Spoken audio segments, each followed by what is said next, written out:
closer to the word for built.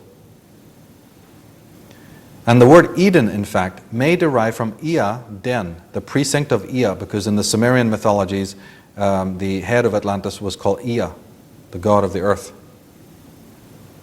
And the word Titan comes from Tit and Den, meaning earthman, the great titans of old, the earthmen.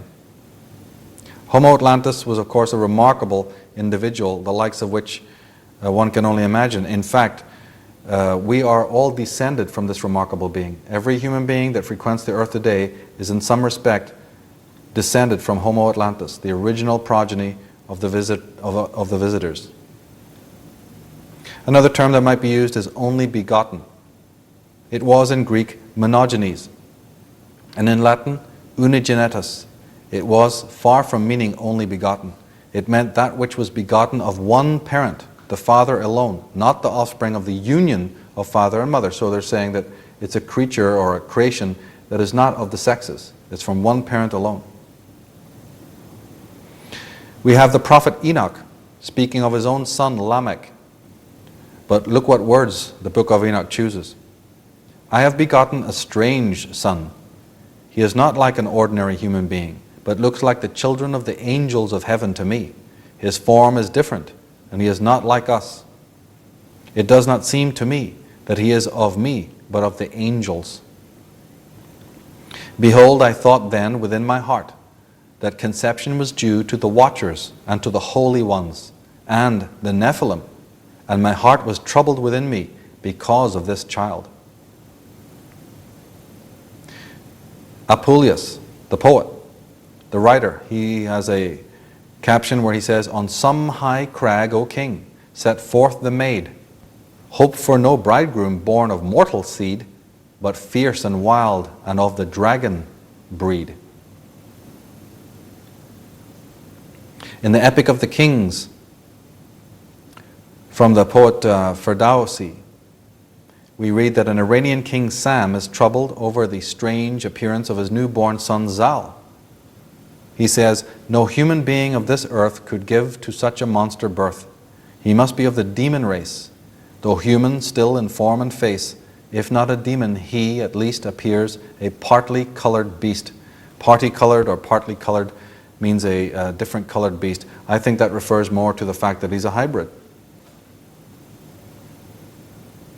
Now, this remarkable being, this Homo Atlantis, his job was to serve his masters.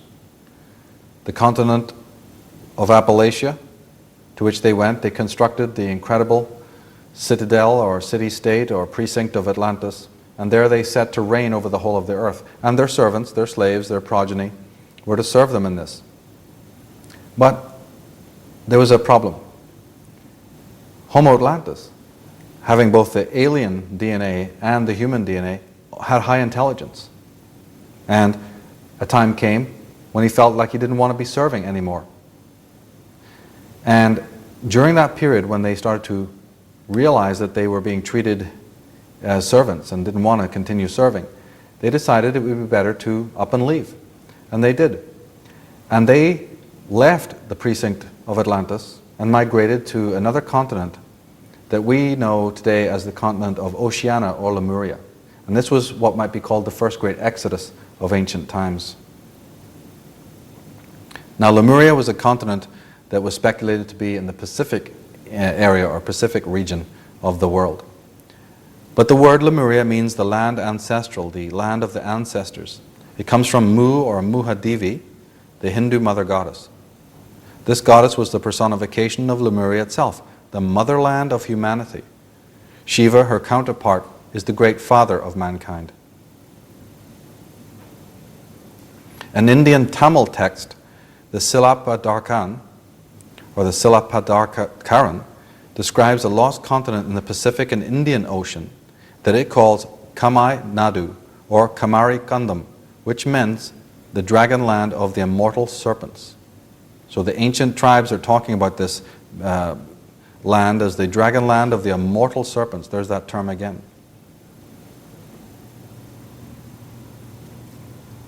The rebellion and exodus of the sons compelled the Atlanteans to return to their drawing boards. They began a second major hybridization program and created a Mark II being that we might want to call Adamic. These beings were of both sexes, but in the beginning they could not reproduce.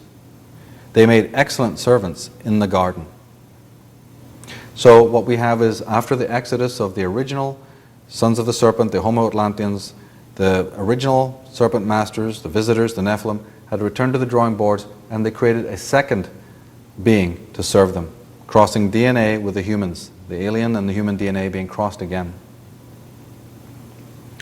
We have to look to the Mayan codexes here, and then the great book, the Popol Vuh, which is one of the surviving books that wasn't burned by the conquistadors. We find the most remarkable and monumental passage. Let us make him who shall nourish and sustain us. What shall we do to be invoked, to be remembered in earth? We have tried with our first creatures, but we could not make them venerate us. So then, let us try to make obedient, respectful beings who shall nourish and sustain us. In the Babylonian account, man is to be merely a slave, brought into being by Marduk at the plea of the defeated rebel gods, so that those gods themselves need not be subjected to servile labor. Man would be a puppet, a lowly primitive creature.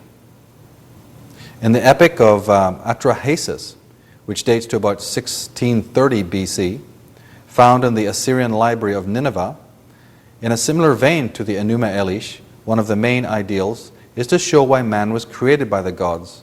It was so that they themselves need not work on the earth to produce their own food. So here we have it from the ancient text verbatim, that the gods wanted to be served. And if it didn't work with one of their groups, they were content to do it again and make another who would serve them obediently. In James Shreve's The Neanderthal Enigma, he says, an all-important transition did occur, but it happened so close to the present moment that we are still reeling from it. Somewhere in the vestibule of history, just before we started keeping records on ourselves, something happened that turned a passably precocious animal into a human being. So here we have the experts pondering and wondering about the whole mystery of the coming of Homo sapien. The Neanderthals, these are the entities or the beings that are always touted to be our ancestors, our direct ancestors. Neanderthals did not contribute mitochondrial DNA to human beings, we're now being told. Neanderthals are not our ancestors. So writes Christopher Knight and Robert Lomas in their book Uriel's Machine. And John A. Ball of Harvard, he says most evolutionists believe that it, that's life, was generated long ago, but perhaps it never was. Perhaps the earth was infected from elsewhere. Gunther Rosenberg, man is a unique animal, he says. He stands out like a sore thumb when comparisons are made with his cousins the apes. The differences are more numerous than the similarities. Darwin's theory of evolution is simply unproven. In Clifford Wilson's The Chariots Still Crash, he writes, Darwin himself admitted at times that mankind in small ways fitted his evolutionary theory the least of all creatures. Alfred Wallace, his contemporary formulator of the theory of evolution, was even more emphatic and forthrightly said that man was an exception to the orderly operation of biological laws, and that natural selection could not have operated in his case. What the true answer was, he hazarded no guess. Alan Alford, Homo sapiens has acquired a modern anatomy, language, capability, and a sophisticated brain, well beyond the needs of his everyday existence, apparently in defiance of the laws of Darwinism. There are a number of possible explanations for this anomaly. One is that mankind evolved in the sea, and that crucial fossil evidence is thus missing. Another is that Darwinian theory itself has a missing link. And a third explanation is that the genes for modern man were suddenly implanted by an intelligent extraterrestrial species who colonized the earth. Now, again, two top scientists in California, Otto Binder and Max Flint, in their book, Mankind, Child of the Stars, have this to say. Molybdenum, a very rare metal, plays an important role as a trace element in the physiology of all Earth creatures. It is surprising, therefore, that life so dependent on a rare metal should arise on a molybdenum-poor world like ours. And Immanuel Velikovsky, the #1 most scandalized, marginalized, and lambasted scholar in the history of the world, has this to say: "Most controversial is the evolutionary question. I have done a great deal of work on Darwin and can say with some assurance that Darwin did not derive his theory from nature, but rather superimposed a certain philosophical worldview on nature and then spent 20 years trying to gather the facts to make it stick." Alfred de Grazia of the Velikovsky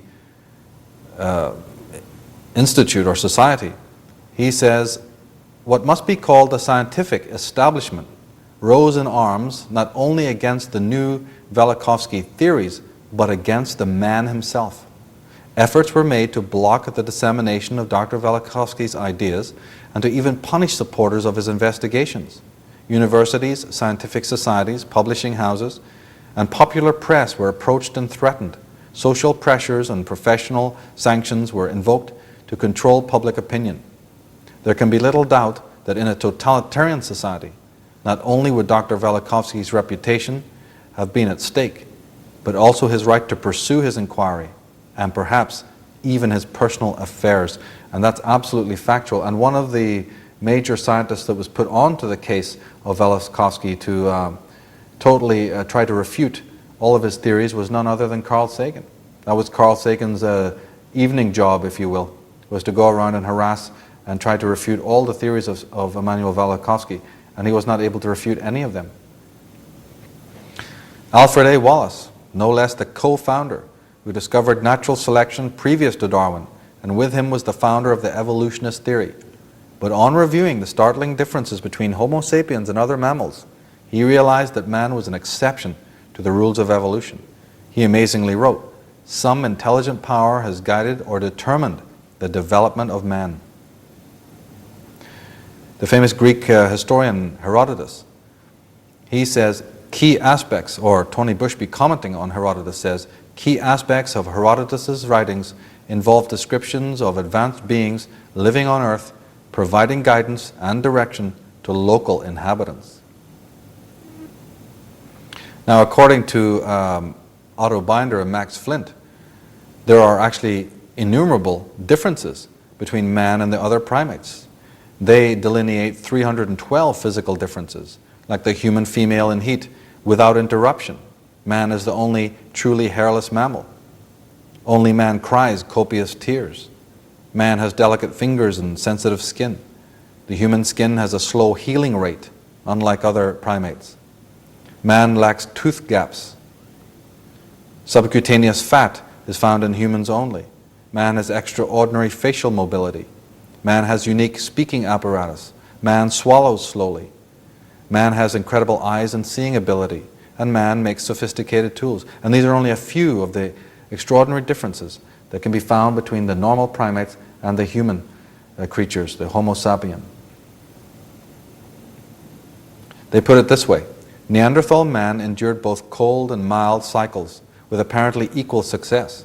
He continued to exist in Western Europe right up to about 35,000 years ago, and then he abruptly disappeared. The evolutionary tendencies that he exhibited during this period are extremely puzzling, for he seems to have gotten more primitive, not less so. The early Cro-Magnons of 35,000 BC has a larger average brain case than we do today. Cro-Magnon is called our direct ancestor, meaning that by gradual and subtle transitions, he became the modern man. But there's no blending, no gradual shading. Now, of course, it's these Cro-Magnon individuals who are responsible, they say, for the famous cave paintings. Binder and Flint go on to say that this appearance of Neanderthal man and the advent of Cro-Magnon man at approximately the same time is one of the truly big stumbling blocks of the evolution theory, for they are non sequitur species. Neanderthal most decidedly could not be the direct ancestor of Cro-Magnon, for they were two distinctly different types of human, physically and even skeletally. Cro-Magnon man appeared with a mysteriously improved skeletal characteristics and with a cranial capacity that is amazingly in excess by 100 cubic centimeters of that of modern man. A similarly large degree of brain expansion occurred in absolutely no other species on Earth in all the ages of the past, nor not has any genus shown evidence of brain mutation of a comparable magnitude since antiquity. So here comes Cro-Magnon man with this vastly increased brain capacity over Neanderthal and even over the human being. Well, if you were genetically hybridizing people, and if you had the ability to tinker around with the human DNA, could you not create a Neanderthal who is primitive but yet very strong, the kind of being who could help you build your cities and set up your celestial calendars? And then couldn't you dispense with those individuals, or maybe tweak them and change them into Cro-Magnon man? Or do it all from scratch again and create a completely different kind of being? Leonard Shlain, in his book, The Change in the Size of the Brain from Erectus to Sapien seems to have occurred in an evolutionary instant. Early specimens of Homo erectus, our immediate predecessor, averaged a brain volume of 900 cubic centimeters. Our brain occupies on average 1,400 cubic centimeters. This one-third difference represents a huge increase in brain tissue over the astonishingly brief period of the last several 100,000 years of Erectus's existence. The human brain's major design modification occurred primarily in the frontal lobes, the part of the brain that controls such uniquely human behavior as speech, long-range planning, delayed gratification, and complex puzzle solving. For the first 110,000 years of our species, there is no consistent record of art, burials, or grave goods. Then, what author John Pfeiffer calls the creative explosion began. A magnificent awakening mysteriously emerged nearly all at once, approximately 40,000 years ago, during which the above-mentioned cultural makers, unique to human, habitually make their appearance in areas as disparate as Australia, Morocco, Siberia, and especially Europe. Now, Otto Binder and Max Flint, in their book, go on to say, we are not quarreling with natural selection as it applies to other creatures, but we do state unequivocally that Darwinian evolution and natural selection do not apply to mankind at all. And Dr. Robert Bloom, the noted paleontologist, came out with a pronouncement that probably staggered all his colleagues, saying that it was clear to him that evolution was accomplished not by natural selection or mutations, but by spiritual beings of various grades and various kinds of intelligence. Now, the alien geneticists did not desire a repeat of their first experiments. They realized that their error centered on the intelligence of their progeny. The Mark II experiment, Adamic man, his intelligence would be confounded. That's right. The real reason, the original reason for the leaving of the Mark I sons of the serpent was because they had exactly the same mental capacities and genius and brilliance and technological advancement of their own creators, their own masters from another world. And so, after a certain period of time serving these masters, they decided to up and leave, that they weren't going to sit and be slaves. So they go and create their own thriving civilization on the continent of Lemuria. The masters go back to the drawing board and create Mark II, and this time they realize that they had better not make the same mistake again. So they dumb down genetically. I mean, this can be done in a laboratory today with a few probes in your head. Think what you could do if you had mastered the genome and you had mastered genetics on your own planet. And Genesis, the Bible again, reveals this if you know what you're reading. In Genesis 3 it says, by the sweat of thy face will be thy bread until you return to the ground. For out of it you were taken. For dust thou art, and to dust thou wilt return. This is the condescension, the change in attitude. This is meant to be the Lord speaking to his creations. And the Lord said, look, the people are united, and they all have one language. Come on, let us go down, and therefore confound their language, so that they cannot understand one another's speech. Now there's been a great deal of speculation about this particular passage.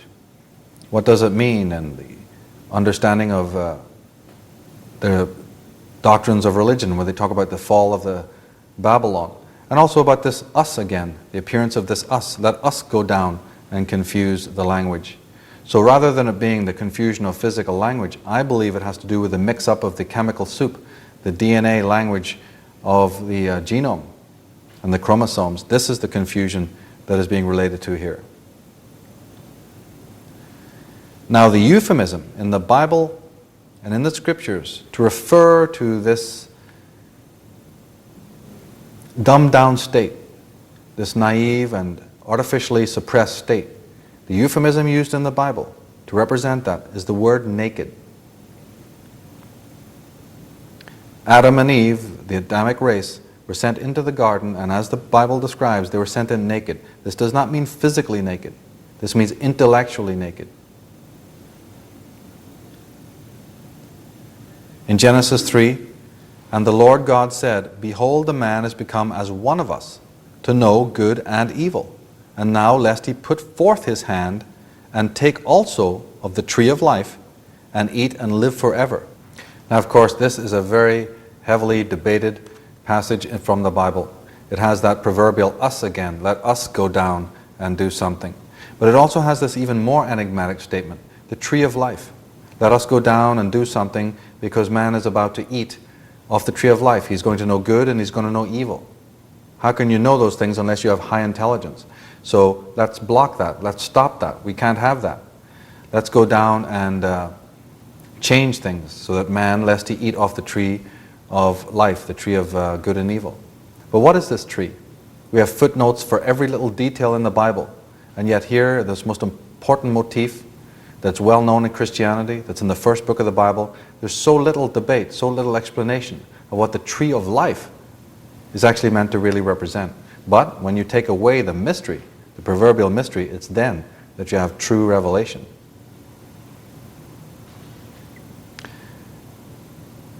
The forbidden fruit of the tree of life, both these terms are actually euphemisms for the knowledge of human genetics. So that is what is being suppressed. The tree of life is merely a euphemism, just like the word naked is a euphemism for the knowledge of human genetics, which was the knowledge that the masters, the Nephilim from another world, that was their expertise. And they were now going to dumb their second progeny down so the technical knowledge, the scientific know-how, that type of brilliance would be suppressed. And in that way, they could be more easily controlled. Now this is perhaps the best and most appropriate place for explaining that whole concept of the serpent and why the serpent is really used, why we're calling these individuals the sons of the serpent, and why, as we saw earlier, the serpent is so common a symbol in regards to the gods. The word in Semitic for serpent is Nahash. Of course, they didn't use vowels, so it's just N-H-S-H, but that is pronounced Nahash.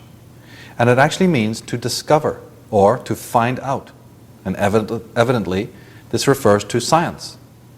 The Nephilim were scientists. And as scientists, those people who were able to find things out, they chose the symbol of the serpent. This is not, as David Icke and others have professed, that they looked like serpents. They did not. The serpent was merely their symbol for wisdom, the symbol for higher understanding, the knowledge of genetics, the knowledge of science. And that is because anyone who's actually seen the DNA spiral knows what it looks like. The DNA spiral is very serpent-like. It's coiled and it looks like a serpent. So those who were able to look at it used that symbol of the coiling serpent symbol. Not because they looked like serpents, but because they were wise ones, scientists, those who were able to know the mystery of the DNA and of the helix, the DNA helix. The DNA helix has always, from ancient times onwards, been figured as a serpent, a coiling serpent. And this is the symbol that is still used today on the medical conglomerates and monopolies of the world.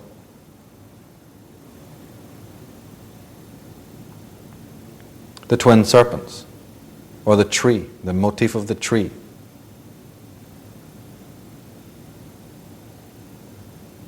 All through Celtic Ireland, there's a great emphasis on the serpents.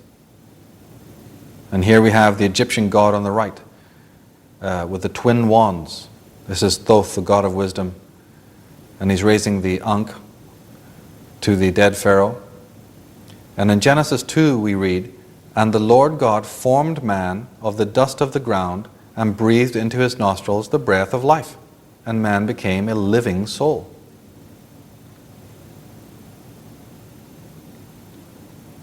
Now, in that picture we saw the Ankh being raised to the dead Pharaoh, or the dead god. Now the word Ankh, A-N-K-H, again, ancient languages did not use the vowels. But this Ankh does not mean what we're told it means. We're told it means the key of life, or breath. No, in fact it refers to a word that is known in Babylon and Samaria as the Anunnaki. Filling in the vowel sounds, we have the Anunnaki. And the Anunnaki, or the Anunnaki, meant the heavenly serpents, literally the gods. So any of the gods who are always shown holding the Ankh in their right hand. You'll always see, if you open any book on Egypt, or you go to Egypt and study the walls there, the symbols, and the great hieroglyphs, you'll always see the gods holding the Ankh. Holding the Ankh literally meant that they were the ones from heaven, the An-Ki, from heaven to earth, the holy ones, the sacred ones, the heavenly serpents.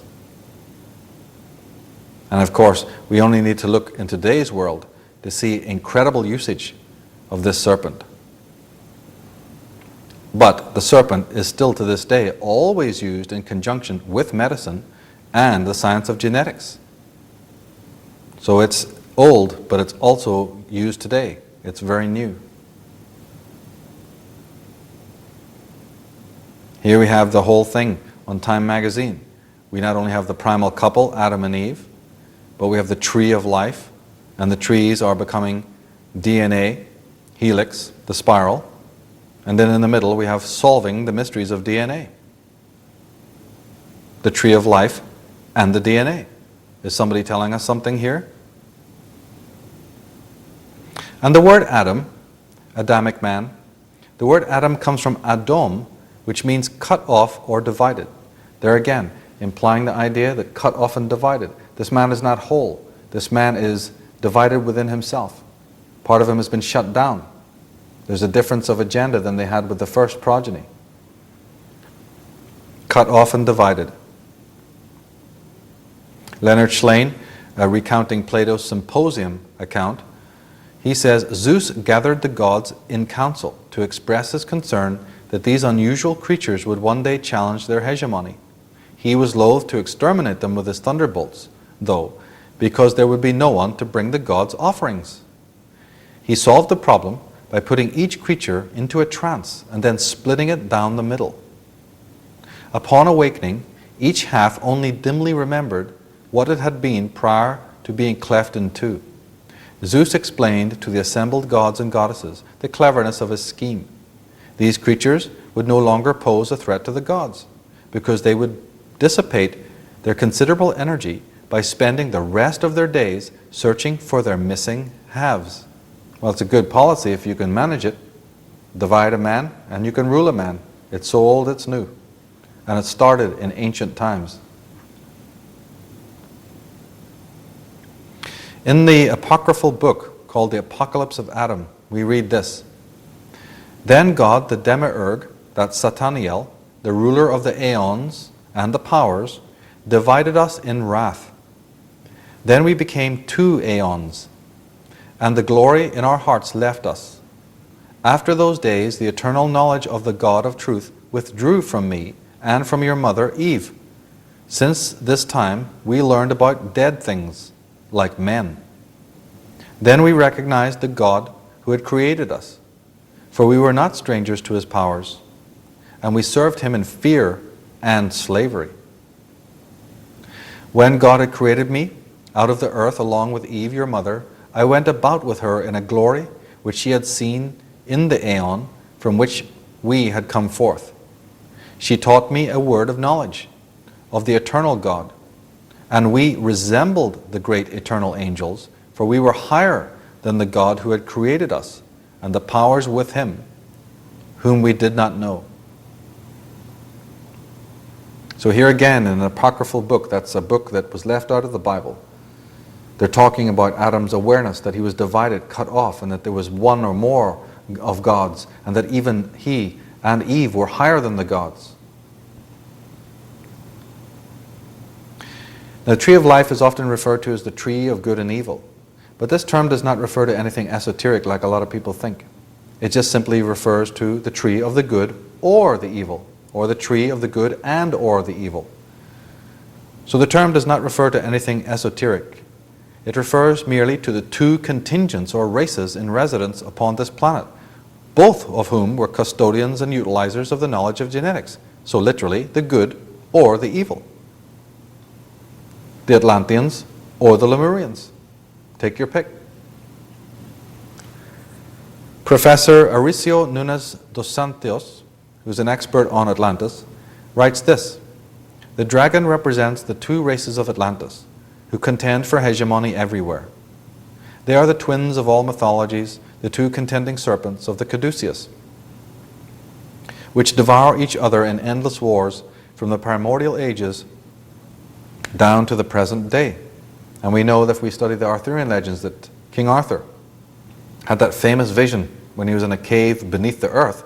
He had the vision of the two contending and fighting dragons, the white dragon and the red dragon. This is a motif that you often see a lot in mythology. And we have it in the caduceus, that strange twin serpents of the two serpents facing each other. Two contending powers, one black, one white, one good, one evil.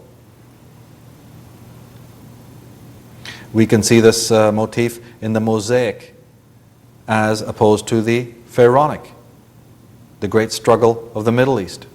We see it in the conflict between the Elohim and the Yahwistic philosophies and so on. And we certainly see it depicted in the Christian world between the higher heavenly forces and the demonic forces. Or we'd like to say psychologically now, it's the higher man and the lower man. Now we have in the ancient texts the vision of Amram, who is the father of the prophet Enoch. He has a dream and he says, "I saw watchers in my vision. Two men were fighting over me. I asked them, 'Who are you that you are thus empowered over me?' They answered me, 'We have been empowered and rule over all mankind.' They said to me, 'Which of us do you choose to rule you?' I raised my eyes and looked. One of them was terrifying in his appearance, like a serpent. His appearance, his visage, like a viper." Now this text identifies the last watcher as Belial, the prince of darkness and king of evil, while his companion is revealed as Michael, the prince of light, who is also named Melchizedek, the king of righteousness. In today's modern world, we also see this symbol of the tree of life, the fruit of the tree of life, the fruit of the tree of good and evil, used in the silicon world, in technology, like the Apple symbol, striated in the colors of the rainbow and the colors of the sacred chakras. This is the forbidden fruit. So I don't know. I ask you, what is the symbol from a scripture? What is a symbol, a well-known symbol, regarding forbidden knowledge and sacred knowledge that comes out of a religious tome, a philosophical and theocratic tome, doing as a symbol of a leading technocratic and technological company? We've got questions. We also have questions as to other logos in the corporate world. Around the Intel, we have what looks like a serpent. And we find that the word Pentium, which is a word that means nothing in English, if we add the prefix ser, then we have what it really means, serpentium, the serpent, the room of the serpent, or the place of the serpent. Francis Crick, the so-called discoverer of the DNA helix, the cracker of the big code, in his book Life Itself, he too suggests that an extraterrestrial origin for life. He suggests that life in a microscopic form may have been sent to other planets by alien beings in suitable protective vessels, that life is like a message in a bottle. And is there any evidence of cloning in the ancient world? Well, let's look to the Bible. Genesis 2 has a very interesting statement. "And the Lord God caused a deep sleep to fall upon Adam, and he slept. And he took one of his ribs and closed up the flesh instead thereof." And the rib, which the Lord God had taken from man, he made a woman, and brought her in unto the man. And Adam said, This is now bone of my bone, and flesh of my flesh. She shall be called woman, because she was taken out of man. And again, note the Time magazine cover on the left. They seem to be happy here using religious symbolism, just like Microsoft, religious symbol and yet a scientific term, cloning humans. But look at the symbolism. It's religious symbolism.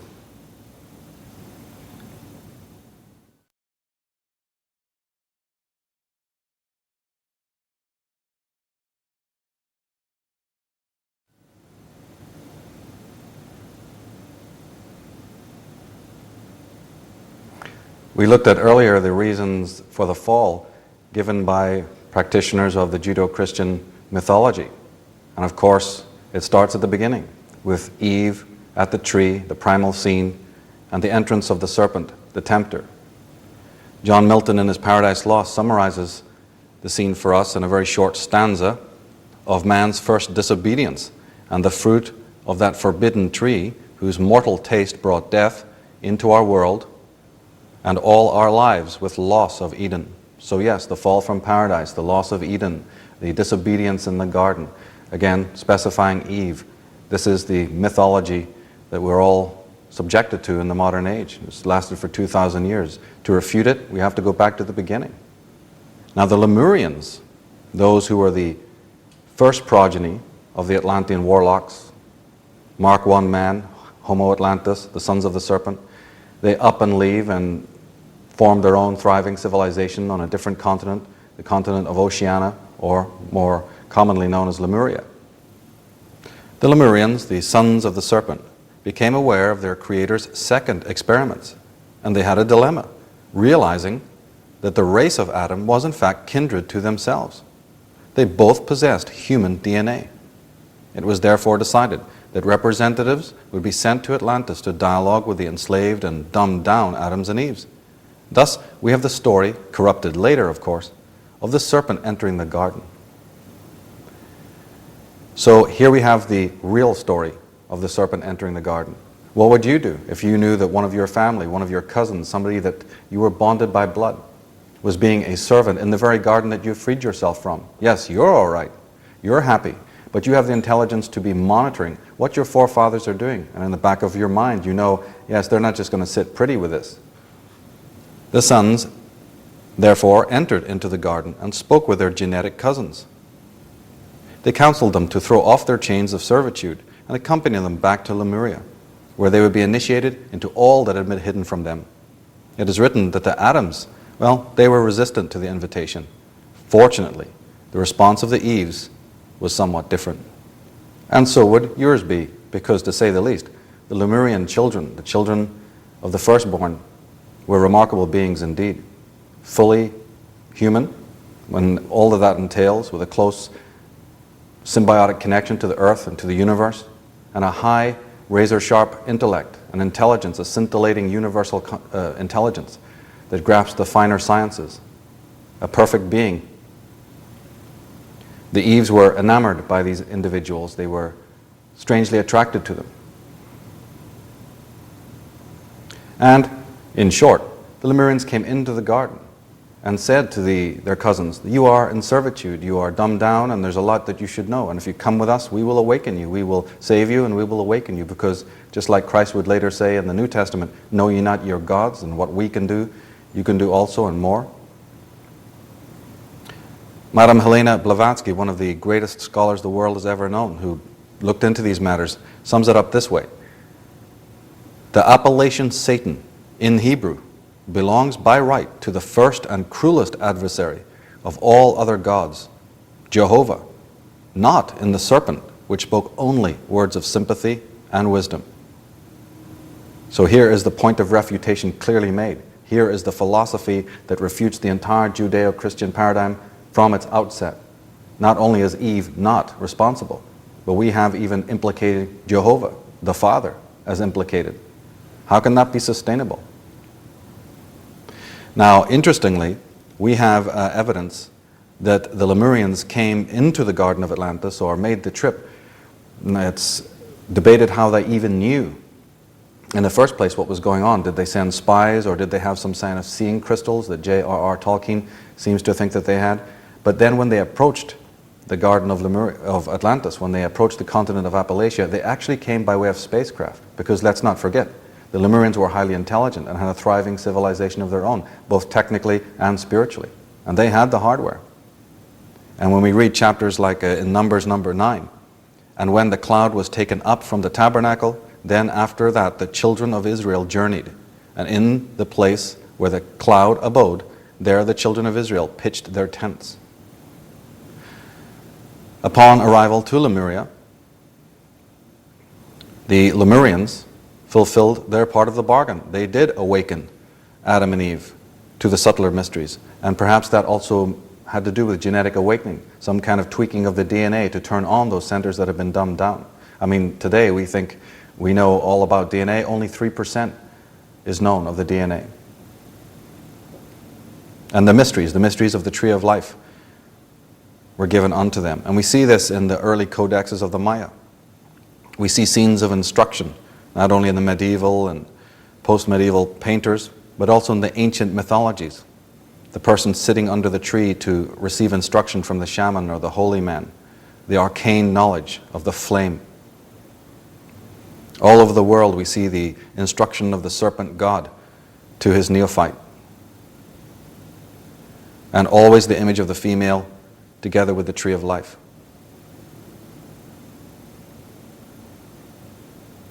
And the matriarchy and the tree of life. And it was actually from Lemuria that the high civilizations, the ones we associate with the high cultures, it is from Lemuria that they descend. It's from this time that we have the cult of the priestess. It's from this time that we have the cult of the enlightening, what later became known as the witch. But this is the matriarchal cults, those who were the initiators of the mystery, because being awakened themselves, they were then given to be the awakeners. And it was also noted by the Lemurians, in fact it was never forgot, by the original sons of the serpent, those ambassadors that came from Lemuria and made contact with the women. It was never forgotten by them that the women were the ones, the Eves were the ones who were most responsive originally. This was never forgotten. So the connection, the primal connection between the female Adamic population and the sons of the serpent was particularly strong. And this is what we see in the lineage, in the coming down to us through history of the cult of the matriarch and the cult of the oracle and the cult of the enlightened female, the initiator.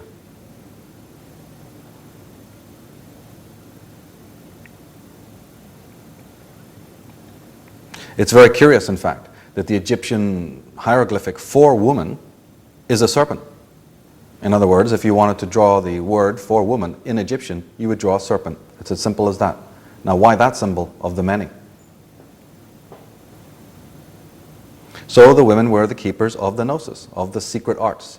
The Holy Grail has even now been traced back to the mysteries of the female.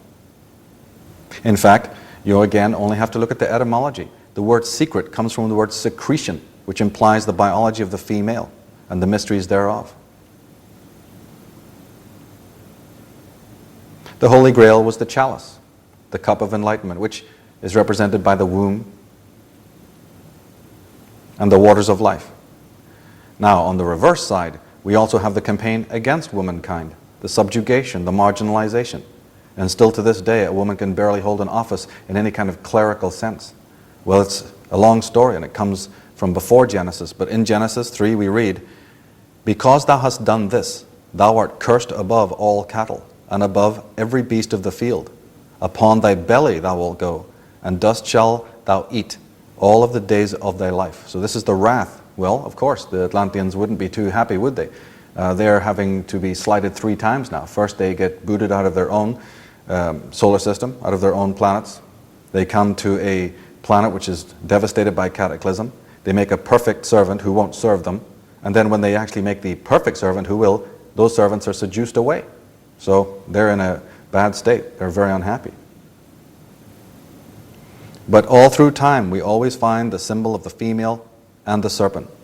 They're very linked iconography. And all through mythology, we have the enlightening female. But we also have the witch. As Christianity got hold of this, they never forgot their old antagonism. So in Queen Guinevere or Morgane Le Fay or the Lady of the Lake or Elaine, the mythology of the female, who is both a shadowy and dark character, but also an enlightening and elusive and alluring character. In the Elucidation, we read, "And the kingdom became dead and desert, for they lost the voices of the wells and of the damsels that were therein." Implying that at one point the damsels, that's the females, were very close to the mysteries.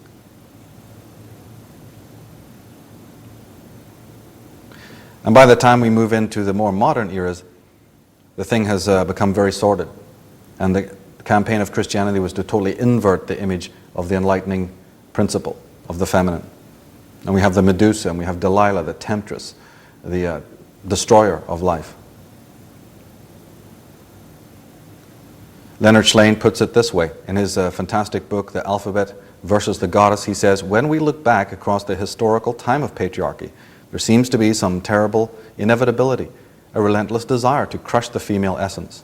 The question of why is one of the most puzzling of our time." So here we have it, top scholars knowing what the problem is. Well, we all know what the problem is. But again, the answers are so few. Why would it be for thousands of years the marginalization of one of our own sexes? Why? It seems preposterous when you really think about it. And the reason? It must be a reason, and it must be a very serious reason. Now, in Lemuria, when the female Adams, female of the Adamic race and the Adams arrived and were instructed into the mysteries, there was another phase. Because it was not forgotten by the original sons of the serpent about the original attraction to them and the females, occasionally, very occasionally, there was a custom in which one of the sons of the serpent would marry with and mate with one of the Eves. A coupling would take place. Normally the sons of the serpent would have wanted the Adamic race to stay together, that is the Eves and the Adams to be together in matrimony or in company, in companionship. But occasionally one of the females was selected, a particularly promising one would be selected to actually bond with one of the actual sons of the serpent. Now mind you, this is somebody who has very powerful awakened alien DNA and human DNA. This bonding, the euphemism for that bonding that's used in the scriptures but has never been revealed, is born of a virgin. So when we hear the term born of a virgin in the Bible, we have to realize that this is a euphemism for conception between a woman and a member of the serpent race. And those who have done their homework will know that the imagery confirms this. When we hear of immaculate conception, we better rewrite that and superimpose genetic conception, because that's all it means. The immaculate conception, the virgin birth, is simply explained in this way. It was said that way because, of course, the Eve was not mating with an Adam, one of her own kind. She was mating literally with a god, a fully enlightened or semi-enlightened individual. And because of this particular nuance, the female was considered to be a queen and also a virgin. And the tale is well told in the arts of the world, in the great legends and mythologies of the world. Again, we take it as fairy folklore, we take it as magical tradition and brush it aside. But the time has come now to take these out of the archive, remove the dust, and start thinking seriously about what we're being told in these mythologies, and not put them down to just old wives' tales and material which is good enough for children. Another euphemism that's used widely in the scriptures for genetics is the terms blood and seed. The blood of Abraham, the blood of the lamb, the seed of Jacob, the seed of him and the seed of her, and the blood of this and the blood of that. Always again in your mind when you're reading this, in order to make sense of these conundrous scriptures, just superimpose the word genetics and all will be revealed. Jesus of Nazareth. The problem with that is they've never been able to find a place on any map at any time ever called Nazareth. So what does it mean? Again, just like the old St. Patrick gig when he was talking about the serpents, and we realized that the serpents did not refer to physical snakes, but it referred as a title to a kind of tribe or a nation. So with the word Nazareth, it is actually a title. There was no locale called Nazareth. The word derives from the Egyptian Nazir, meaning the prince who is sent, and also from Nasir, meaning Sirius. That's a star, the star Sirius. So therefore it is Jesus of Nasirius. Furthermore, the word carpenter, you always hear about Jesus being a carpenter. This again is cryptic language. This is cipher language. The word carpenter comes from the word nagar, which means the serpent priests. Freemasons, even to this day, will use cover euphemisms like this. Instead of saying mason, they may say the word carpenter. But everyone in the know knows what that means. And in Revelation, Jesus' own words are, I am the root and offspring of David, and the bright and morning star. Well, wait a minute, I thought that's all iconography. I thought that's all paganism. But here's Jesus identifying himself with the morning star, with Venus, or the sun. In the Bible again, and the angel of the Lord appeared unto the woman, and said unto her, Behold now, thou art barren, and bearest not. But thou shalt conceive and bear a son. For the child shall be a Nazarite unto God from the womb, and he shall begin to deliver Israel out of the hand of the Philistines. So here we have some mysterious force, supernatural, supernal force entering in and telling a woman, you're not bearing now, you're barren now, but you will have a very special child born from God. In Judges 13, and the woman bare a son and called his name Samson, and the child grew, and the Lord blessed him. So many virgin births. Alexander the Great, Theseus, we've got Samson. The world is filled with crucified saviors and virgin births. It's not just Jesus Christ. Now the Semites had many cults, and one of the most popular of the Gnostic cults was the Essenes. Now there was another group called the Nassines. Perhaps they were related.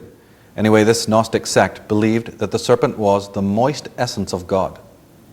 The moist essence of God? The moist essence of God is a reference to the male fluid, is it not? But then we have this term serpent. So are we knowing? Today, under a microscope, we understand that the spermatozoon, has an uncanny resemblance to a serpent or a snake, does it not? The wriggling figure. Well, wait a minute. How could the ancients have known that before they had access to those kinds of instruments?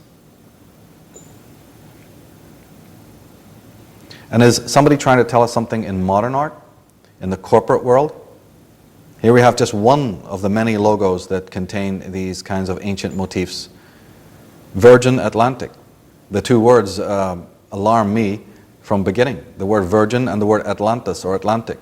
But if we study the artwork, what do we see? We see all the ingredients. We see the tree of life on the right. We see a coiling or encircling red dragon. We see some kind of cloned individual, a woman, a female, what they call a syzygy. And right in the front of that is the word virgin over a black heart. Richard Branson's Virgin. Looks like a cute piece of art until we ask some more questions. We hear edicts in the Bible, such as this one. Nor shalt thou lie with the beasts. Implying that there's some sort of bestiality in the Old Testament. And most Christians point to this going, oh yes, ancient Semitic man was running around copulating with the beasts. Of course, this is utter nonsense. What these kinds of terms relate to is not to actual bestiality, but to congress with the serpents. As time passed, the prohibitions started. You shall not lie with one of the serpents. That's out. And this term that we briefly looked at earlier in the earlier part of this program, when Jehovah, Yahweh, announces to his prophet Moses that I am the God of thy fathers. Moses is asking, who are you? And the reply is, the God of thy fathers. Well, let's examine this for a moment. The sons of the serpents were the fathers of the high earth cultures. We've already established that from Lemuria, everything that is positive, everything that is glowing culturally, everything that aspires, everything that's in balance with nature, is coming from the Lemurian paradigm. Okay, so that implies that the Lemurians are the fathers of the high cultures. All right. But their literal fathers, that's the Atlanteans, are the warlocks of Atlantis, who later were in situ in the Middle East. So when Jehovah is announcing to Moses, I am the God of thy fathers, could it be that Moses has had the misfortune to bump into one of the original Atlantean warlocks? A fully alien being with no human DNA whatsoever? Is this the God that people are worshiping for 2,000 or more years? We have the peculiar rite of circumcision, a very ancient pagan rite, but appropriated and picked up by even modern religions. Why? Well, the foreskin is the remnant, is it not, of the real proto-human DNA. And the foreskin is perfectly natural, so it must have been something that our original indigenous population of the earth had prior to the visitation. So what does its removal signify? The ritual of its removal, said to be a divine edict, was to dehumanize and align one with the gods. It is nothing more than the mark of servitude.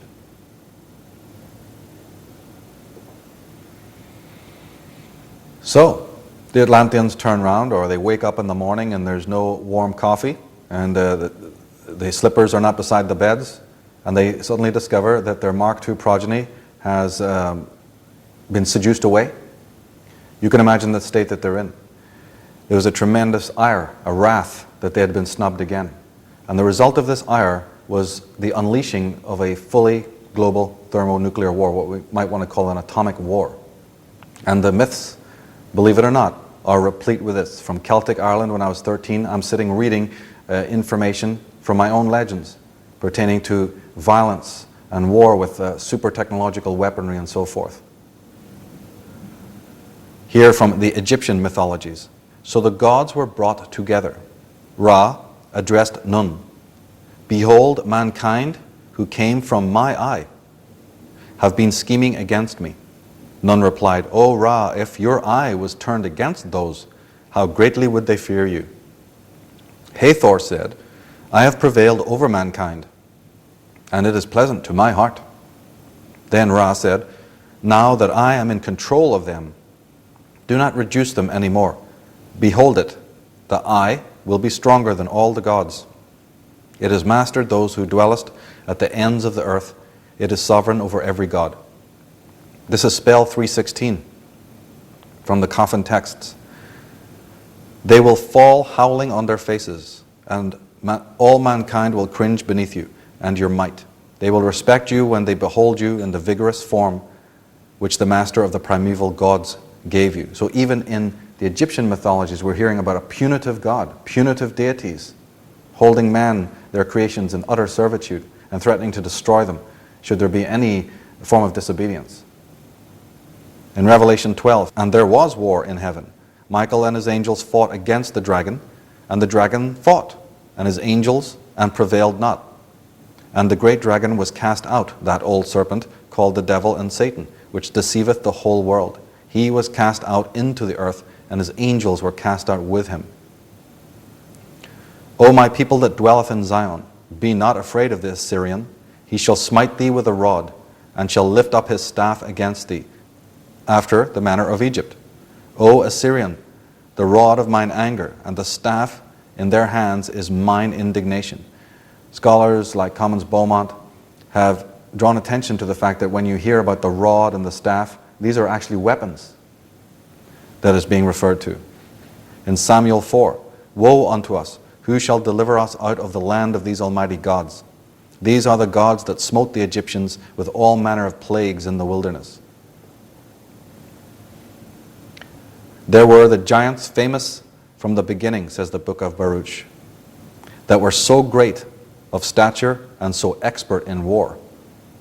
So here we have it, gods and giants who are expert not in bringing peace and feeding the poor, but in war. From Manetho, one of the first historians in the world, the Egyptian pharaoh's historian Manetho, he speaks of the era of the pharaoh Amenophis.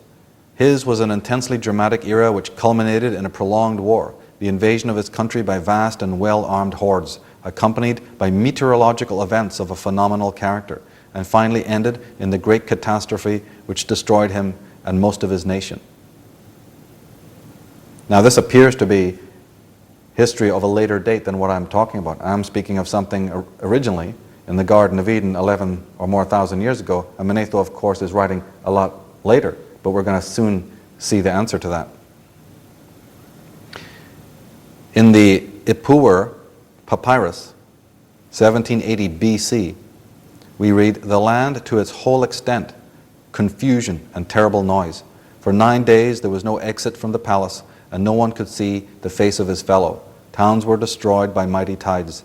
Upper Egypt suffered devastation, blood everywhere, pestilence throughout the country. The book of Isaiah, I am the Lord, and there is none else. I form the light and create the darkness. I make peace and create evil. I, the Lord, do all these things. Well, I didn't write it. There it is. In 2 Kings, 2 Kings, the angel of the Lord went out and smote in the camp of the Assyrians, 185,000. And when they arose early in the morning, behold, they were all dead corpses. Ezekiel 5, Wherefore as I live, saith the Lord God, surely because thou hast defiled my sanctuary with all thy detestable things, and with all thine abominations, therefore will I also diminish thee, neither shall my eye spare, neither will I have any pity. So we're talking about the Atlantean gods having absolutely no pity. They retaliate. The Lemurians try to retaliate because they have weaponry too, and they're intelligent and have psychic power also. But there is a tremendous campaign of hatred from the Atlantean side here. That later chroniclers, mythographers in the Bible, they're referring to periods much earlier than the dates in which they were writing. This has been proven. In Ezekiel 6, Then shalt ye know that I am the Lord, when their slain men shall be among their idols, round about their altars and on every hill, in all the tops of the mountains and under every green tree and under every thick oak, the place where they did offer sweet savor to all their idols. So will I stretch out my hand upon them and make the land desolate, and they shall know that I am the Lord. Ezekiel 5, So I will send upon you famine and evil beasts, and they shall bereave thee, and pestilence and blood shall pass through thee, and I will bring the sword upon thee, and I the Lord have spoken it. Exodus 9, The hand of the Lord will strike with a deadly pestilence to your livestock in the field. Job 1, The fire of God is fallen from heaven, and hath burned up the sheep and the servants, and consumed them, and I only am escaped alone to tell thee. In the book of Job, one person is saying that everything is destroyed. God has destroyed. You should read it. If you read the book of Job, it will clearly show you that some kind of atomic weaponry was being used here. In Jeremiah 4, And all the cities thereof were broken down at the presence of the Lord, and by his fierce anger. In Joshua 10, As they fled from before Israel, that the Lord cast down great stones from heaven upon them to Azekah, and they died. And there were more which died with hailstones than they whom the children of Israel slew with the sword. So God's killing more people with his rocks and hailstones here than his servants were doing with the sword. In Psalms 18, The Lord also thundered in the heaven, and the highest gave his voice, hailstones and coals of fire. Yea, he sent out his arrows and scattered them, and he shot out lightnings and discomfited them. In Psalms 97, A fire goeth before him, and burneth up his enemies round about. The Bible makes fascinating reading. It really does. It's better than any of the Marvel comics or any kind of, Rambo movies. Psalms 97 again. His lightnings enlightened the world. The earth saw and trembled. The hills melted like wax at the presence of the Lord. Job 14. He shall flee from the iron weapon, and the bow shall strike him through. Okay, we got iron weapons now. Please note that. In Isaiah 16, chapter 16, we have, For behold, the Lord will come with fire, and his chariots like the whirlwind, to render his anger with fury. So we got whirlwinds and chariots now. In the book of Peter, But the day of the Lord will come as a thief in the night, in which heaven shall pass away with a great noise, and the elements shall melt with fervent heat. The earth also, and the works that are therein, shall be burned up. In Isaiah 2, And they shall go into the holes of the rocks, and into the caves of the earth, for fear of the Lord, when he ariseth to shake terribly the earth. And the kings of the earth, and the great men, and the chief captains, and the mighty men, and every bondman and every free man, hid themselves in the dens and in the rocks of the mountains. A close reading of the language concerning divine retribution compels one to contradict the supernatural context commonly espoused by clerics and annotators, The rhetoric of the Bible concerning God's wrath does not appear to be caused by mere spiritual indignation. The language and tone of the Scriptures is patently martial, vindictive, and catastrophic, and does not seem to be an expression of the divine agency seeking to right spiritual or moral sins. And this has to be taken very, very seriously. When we read any of these passages, I'm just canvassing a few. This is physical. This retribution and these attacks and this violence is a very physical thing. It's not the language of a moral God seeking to rectify moral sins or culpability. Commons Beaumont, in his fantastic tome, The Riddle of the Prehistoric Britain, has this to say: another prolific source of misunderstanding of the past is related to the vexed question of chronology. The Old Testament offers especially a flagrant example in this matter, for here the sequence of history was deliberately tampered with. Some dates are hundreds of years out of their true order. So again, when you're reading the Bible, make sure that you realize that even if you can date the existence of that prophet, which is tough enough, just because he wrote something down or just because a chapter or a passage is attributed to a particular date does not mean that that chronology is correct. Far from it. Beaumont goes on to say, in examining the Scriptures, we must frequently ignore the apparent chronological eccentricities of the prophets of Israel. The Bible is a book of hidden meanings and many events which relate to a far earlier date than which men like Israel, Jeremiah, and Ezekiel are supposed to have lived. And Beaumont says, the history of the Old Testament is the history of Atlantis. This scholar just cuts it to the quick. When you're reading about these issues and the whole story of the Old Testament, you are reading about not only a much earlier time, but you are reading about the pre-Diluvian civilizations of Atlantis and Lemuria. In the Srimad Bhagavatam, a lengthy tome of India, that book tells of a demon race which invaded the three planetary systems. Opposing the demons was the Hindu god Shiva, who possessed a powerful weapon that he fired at the enemy enemy airships from his own. Ovid, the Latin writer, giants attacked the very throne of heaven, Jove struck them down. 3 times had Poseidon ventured with stern countenance to thrust his arms out of the water. 3 times he was unable to endure the scorching heat of the air.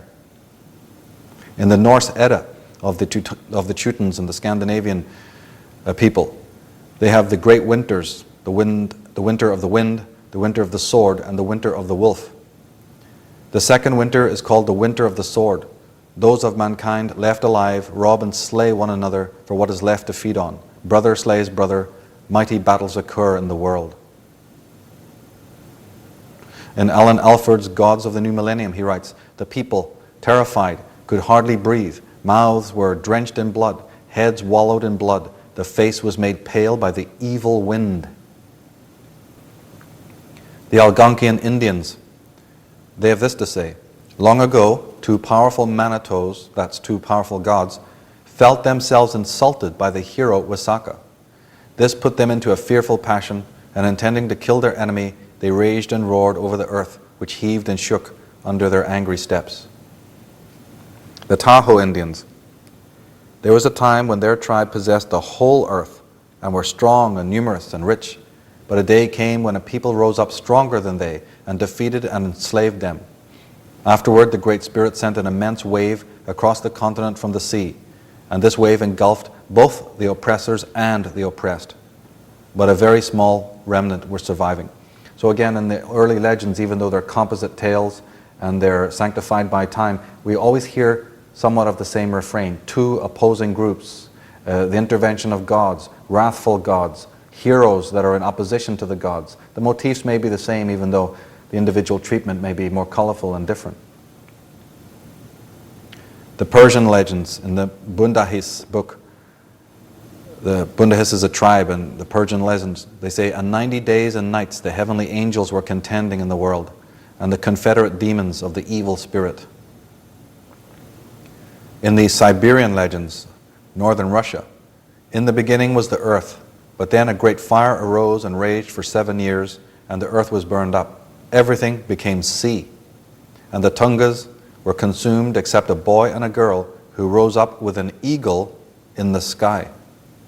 Rose up with an eagle in the sky. In the Bolivian records, going back some 5,000 years, tells of the destruction of civilization in far-off times as a result of conflict with some non-human race whose blood was not red like ours. Blood not red like ours. Well, what is blood? We were talking earlier about the genetic connection. In the Norse Edda again, and the head of Mimir, fountain of all wisdom, counsels Odin to meet on the field of Vigrid, and to wage there such a war that the power of evil would be destroyed forever, even though his own world would be destroyed with them.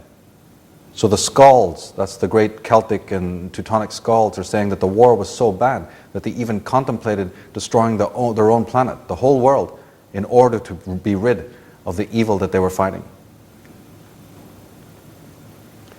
Now death is the portion of doomed men.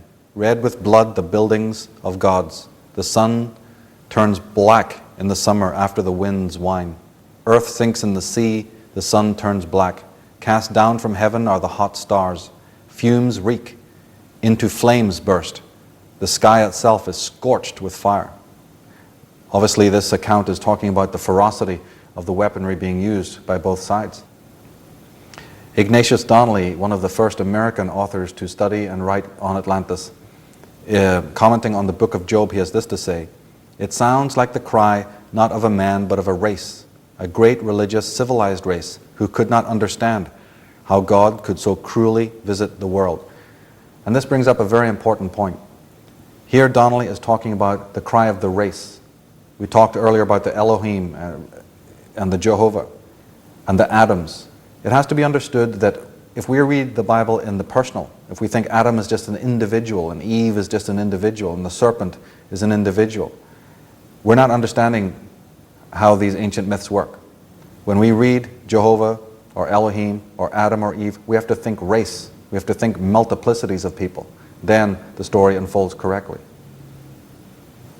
Jack Barringer in his Past Shock puts it this way: "It is in one of the most tragic ironies, the majority of humans continue to worship those gods who abuse them the most." And that's what we're still doing. Perhaps that accounts, would it not, for some of the predicaments that we find ourselves in right now? And again, in the ancient mythologies, plenty of reference to the super technological weaponry. Here from the Celtic myth and legend, Charles Squire writes of one of our greatest gods. After Nada, the king of the Celts, his sun god, that's his right-hand man, so to speak, was Lu, the famous god Lu.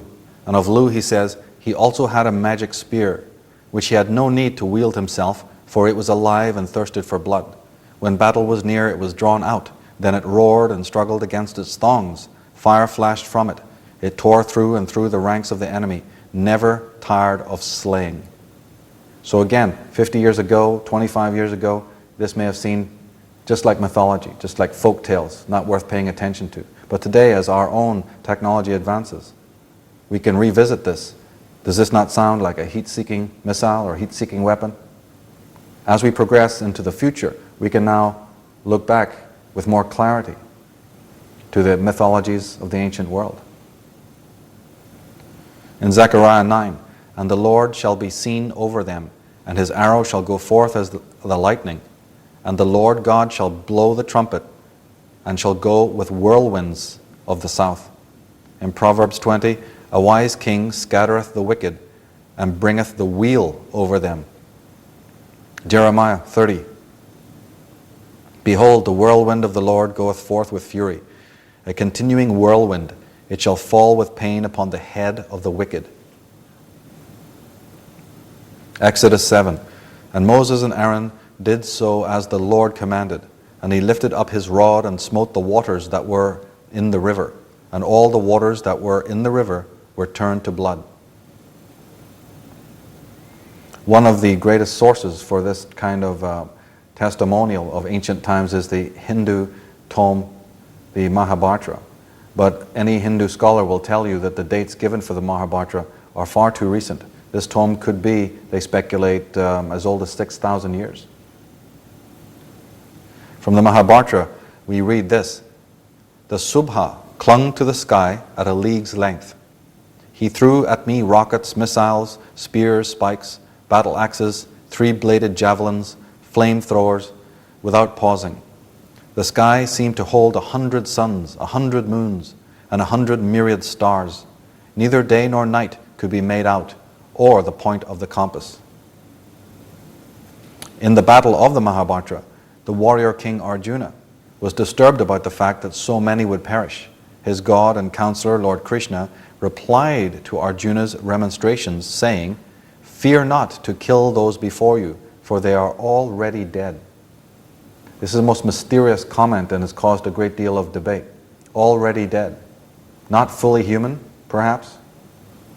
Now, in the Ramayana, another Hindu book, we have mention of an iron thunderbolt capable of killing hundreds of thousands of humans. It was also said to be so powerful that it could have destroyed the earth. These weapons could only be used by royal decree. There is even passages where it mentions the fact that the weapon was used in retaliation for the other side using it first. Now, where have we heard that story before? In the Samargahana Sudrahara, there is mention of manned space rockets as well as their means of propulsion. In the Samara Sudrahara, we find mention of the use of biological weapons, each of which produced its own results. The Samhara debilitated its victims by attacking the motor centers of the brain, and the Moha caused blockage of nerve impulses, resulting in complete paralysis. In a Chinese book, we find similar descriptions of germ warfare, and again references made to specific weapons causing specific results, just like today's world. Now, the Indian philosopher Ulukya discussed in his teachings the miniature solar system within the atom, molecular construction and transformation, as well as the theory of relativity more than 2,800 years before Einstein. Now, when the Mahabharata was to be translated in the last half of the 19th century into the modern languages, the fanciful descriptions of ancient warfare were generally ignored. Now, why would that be? If no one has anything to lose, just like the old glacialists and Ice Age theorists, if you have nothing to lose, why remove these passages? In Mohenjo-daro in India, what was found corresponds exactly to what was found at Nagasaki, where everything was crystallized, fused, or melted. This mysterious event was recorded in the Mahabharata. One scholar, one professor who was excavating actually found a corpse in a chair that had basically turned to glass. His whole body and the walls and the chair had been fused into what appeared to be glass, but under tremendous heat. In the Mahabharata we read stunning passages like this. It was as if the elements had been unleashed. The sun spun round. Scorched by the incandescent heat of the weapon, the world reeled in fever. Elephants were set on fire by the heat and ran to and fro in a frenzy. Water boiled, animals died, the enemy was mown down, and the raging of the blaze made the trees collapse. Horses and war chariots were burned up. Thousands of chariots were destroyed. Then deep silence descended on the sea. The corpses of the fallen were mutilated by the terrible heat so that they no longer looked like human beings. Never before have we seen such a ghastly weapon, and never before have we heard of such a weapon. A single projectile charged with all the power of the universe, an incandescent column of smoke and fire as bright as 10,000 suns, from a shaft fatal as the rod of death, endowed with the force of 1,000-eyed Indra's thunder. It was as destructive to all living creatures. Hostile warriors fell to the earth like trees burned down in a raging fire. A substance like fire has sprung into existence, blistering hills, rivers, and trees. All are being reduced to ashes. You cruel and evil ones, drunk with pride, through that iron bolt you shall become exterminators of your race.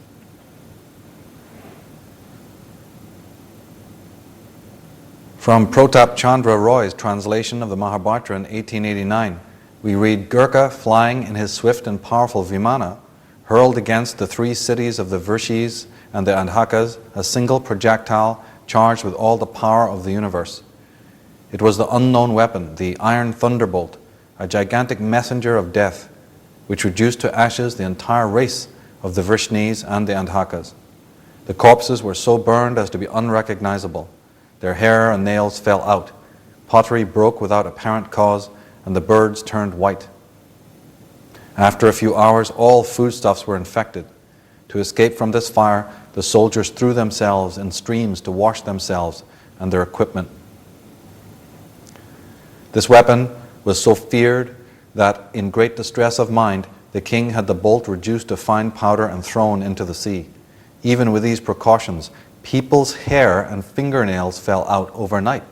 Birds turned white, and their legs became scarlet and blistered, and the food went bad. Jonathan Cray in Dead Men's Secrets, he says that in Pakistan, 44 exhumed skeletons appear from the year 2000 BC were found to be radioactive. And he goes into many other such cases like that. And all over the world there are such cases. In Scotland, for instance, a old fort or castle on a hillside, the entire corner of it was fused glass.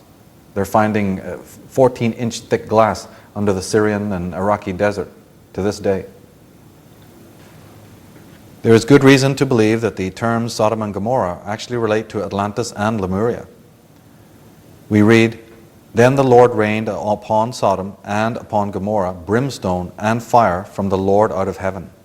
And he overthrew those cities, and all the plains, and all the inhabitants of the cities, and that which grew upon the ground." Genesis 24. In the story of Lot, the famous story of his wife and the pillar of salt, this is actually a mistranslation. It wasn't pillar of salt. The translated word is more like our modern vapor. So she was actually turned to a pillar of vapor.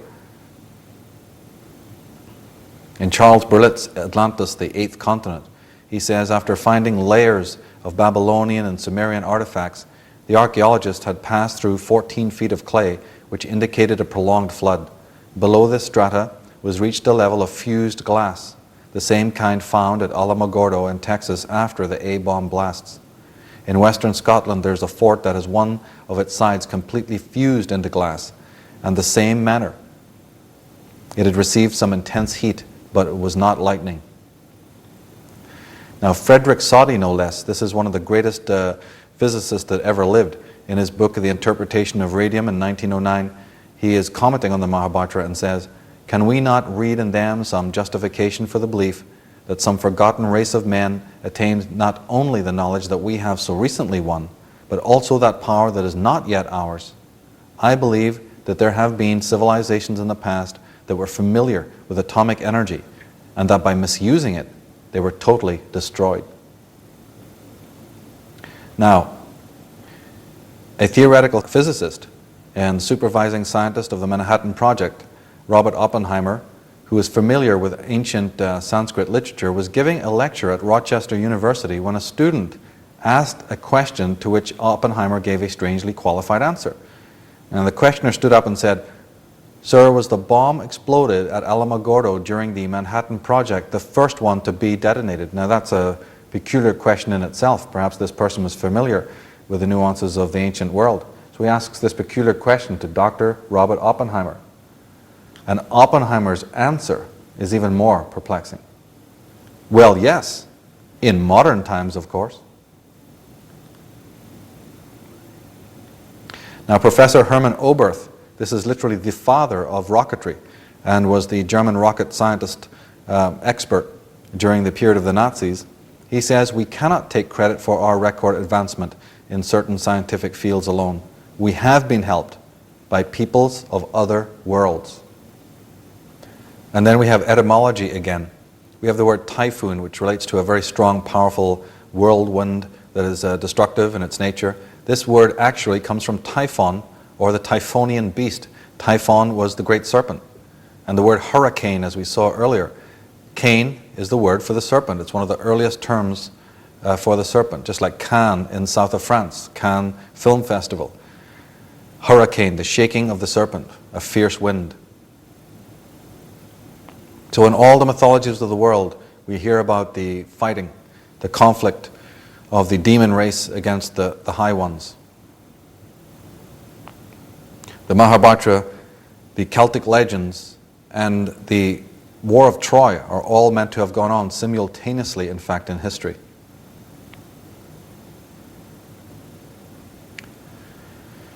Now we come to look at the result of all of this. Now we need to look at if there was, in fact, a war about 11,000 years ago, if the original alien masters arrived here approximately 50,000 years ago, and if this war broke out in the region of 13,500 years ago, as the fossil record now seems to be hinting and saying, then we need to say, what has happened since that period?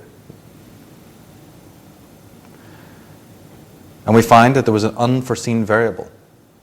Because if there was indeed a war of the gods, and if evil came into being due to the repeated biomanipulation of Homo sapien, then why is it that neither side seems to have triumphed?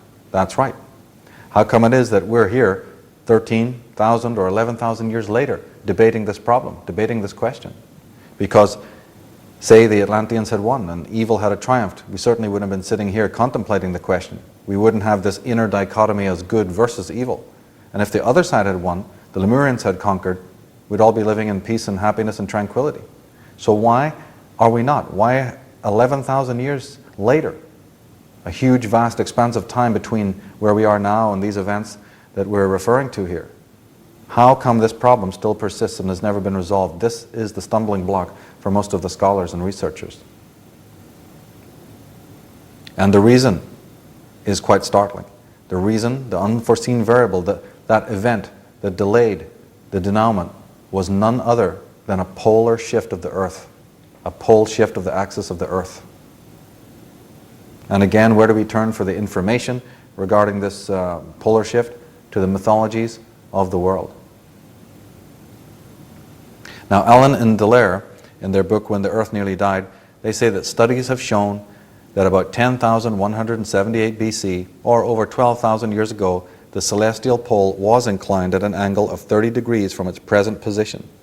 This in turn strongly suggests that the terrestrial axis then orientated differently from today.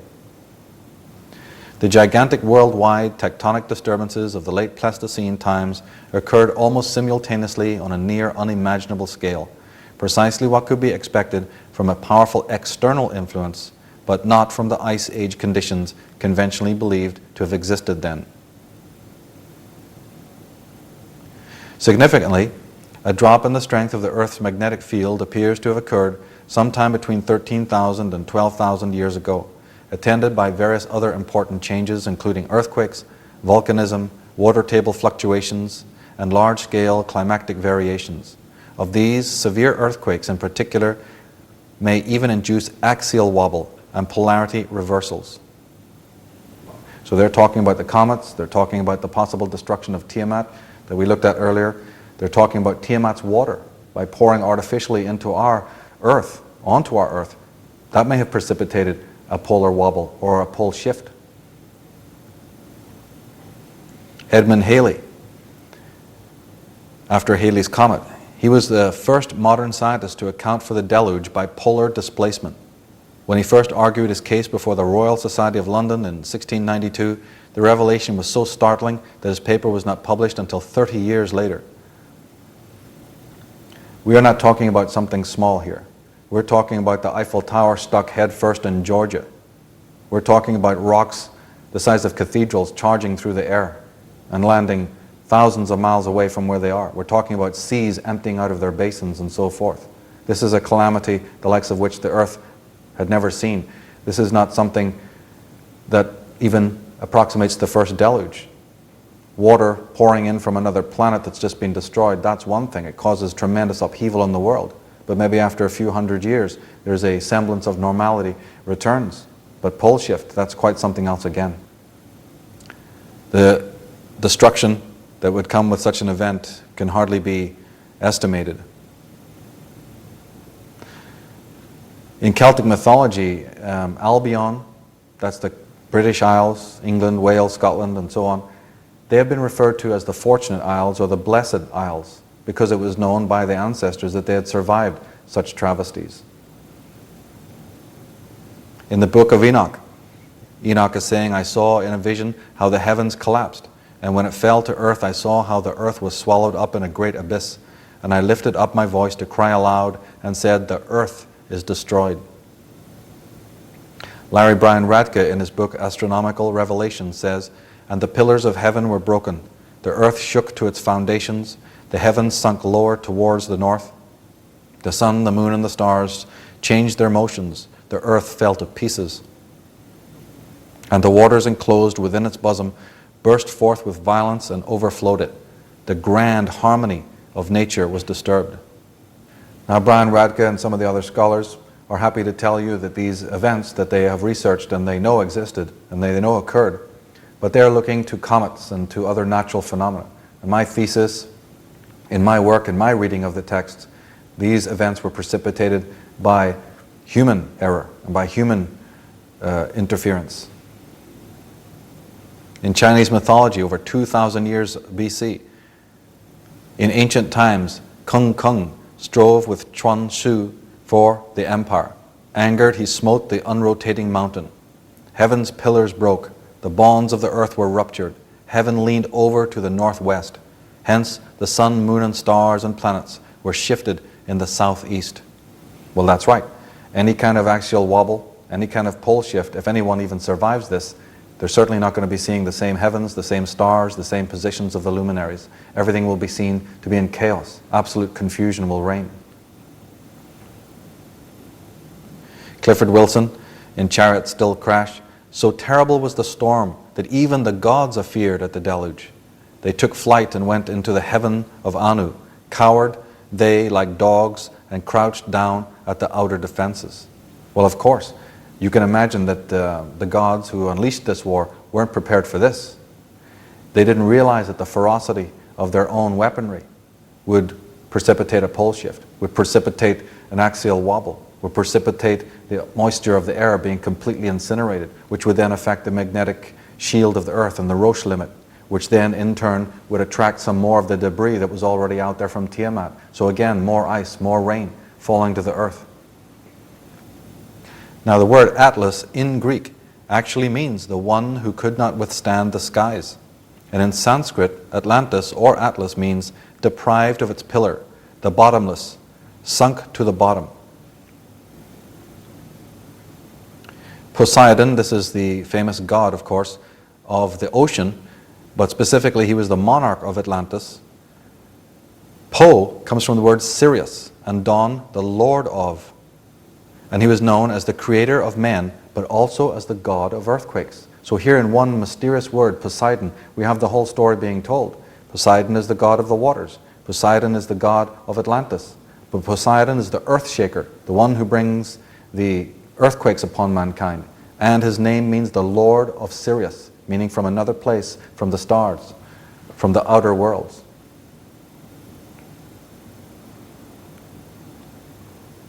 So it was that Earth lost the continent spoken of in the world's great legends. Appalachia, or Atlantis, Tyrrhenia, Oceania, Beringia, Fennoscandia. So today when scholars and antiquarians and archaeologists are digging around the Mediterranean area and saying that they've discovered Atlantis, no. They've discovered a great civilization that perhaps was controlled by Atlantis, because Atlantis was an empire. The city of London, in ancient times during its empire, controlled many areas of the world, and likewise did Atlantis. From the Toltec Song of the Feathered Serpent, Toland's towers are burned. Quetzalcoatl and his family are arrived here after the death of his homeland.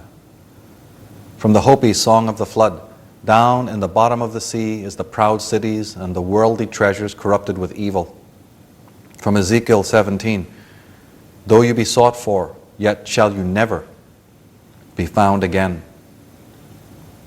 From the Egyptian papyri, south becomes north, they say, and the earth turns over. From the Laplanders of northern Sweden, their mythologies say, I shall reverse the world. I shall bid the rivers flow upward. I shall cause the sea to gather together itself up into a huge towering wall, which I shall hurl upon you wicked earth children, and thus destroy them and all life. The Aztecs, our forefathers dwelt in that happy and prosperous place they called Aztlan. In this happy place is the great mountain in the middle of the waters called Culhuacan, because it is the point turned over towards the bottom. and for this reason it is called Kulhuacan, meaning the crooked mountain. Kulhuacan from Kulhua means the serpent mountain. So here again we have the same motifs, the same refrain. The crooked mountain, the mountain that used to be one direction but is now turned over, and it was the place of the serpents. The Mixtecs. The Mixtecs, another instructed Mexican tribe, described the Culhuacan as the place of heaven, where the gods erected a sumptuous palace and dwelt therein. A great deluge occurred there in which many of the sons and daughters of the gods perished. And the Athenians of Greece, a priest of Sais told Solon, that's Plato's father, when the mighty power aggressing against the whole of Europe and Asia was held at bay by Athens alone, this vast power, he said, wantonly made war and endeavored to subdue at one blow our country, Egypt, and yours, Athens, and the whole of the land. That same vast power failed in their efforts, and then the great catastrophe suddenly burst upon the invaders and defenders. Nonus, the historian, in his work, he says there was a tumult in the sky, shaking the joints of the immovable universe. The very axle which runs through the middle of the revolving heavens was bent. In Plato's Timaeus, forwards and backwards, and again to the right and left, and upwards and downwards, wandering every way in all 6 directions. In one day and one fatal night there came mighty earthquakes and inundations that engulfed the warlike peoples. In the book of Baruch, there were the giants famous from the beginning, that were so of great stature and so expert in war. But they were destroyed, because they had no wisdom and perished through their own foolishness. The Russian mystic writer, Madame Helena Petrovna Blavatsky, writes, under the evil insinuations of their demon, Thevetat, the Atlantis race became a nation of evil magicians. The giants and magicians and all flesh died, and every man. And Commons Beaumont writes, the prehistory of the Atlanteans and the race of Adam possessed peculiar similarities. The supermen of Plato's island were drowned in a flood like the Adamites, the giants of old time, men of renown, the men whose thoughts became wholly evil, destroyed in what is called the flood or universal deluge. The cause advanced for their destruction was in effect the same in both cases, they being accused of having mastered too many of the divine secrets of, or as we should say, science, as the ancients named it, the gods. Herodotus, the ancient historian, I observed that there were seashells upon the hills, and that salt excluded from the soil to such an extent as even to injure the pyramids. So he's talking about the sea level, that around the pyramids and around the Sphinx, definitely there was salt water at one time. And Tony Bushby, in his Secret of the Bible, says, some researchers advanced the possibility that seashells provided evidence that the Great Pyramid was erected before the deluge, a theory supported by much abused Arabian traditions, supported by the narratives in the Book of the Dead, and by a curious watermark running round the Great Pyramid 2/3 distance up its face. The Zuni Indians say, earthquakes shook the world and rent it. Creatures turned fierce, becoming beasts of prey, wherefore others turned timid. Wretchedness and hunger abounded, black magic, war, and contention entered into the hearts of men and creatures. So in the Zuni myths, they're talking about the coming of evil. They're saying that the mentality, the behavior of animals changed, and the mental paranoia and schizophrenia of the human race began.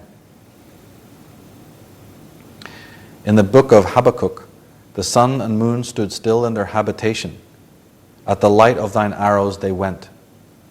Joshua 10, and the sun stood still, and the moon stayed, until the people had avenged themselves upon their enemies. Is not this written in the book of Jasher? So the sun stood still in the midst of heaven, and hasted not to go down about a whole day. So here we have in one passage of the Bible, the idea that the scriptures are saying that not only was there a war, but celestial events were awry, and that there was 2, again, opposing peoples, a tremendous war that couldn't be abated. From the Bible again, the earth is utterly broken down, moved exceedingly. So the earth is moved exceedingly. Isaiah 24, Behold, the Lord maketh the earth empty, and maketh it waste, and turneth it upside down, and scattereth abroad the inhabitants thereof. So how come we haven't heard about this in Sunday school? How come the pastors and the preachers are not explaining what this passage means? In 2 Peter we read, for this they are willingly ignorant of. The world that was then, being overflowed with water, perished. So why is it that when we hit the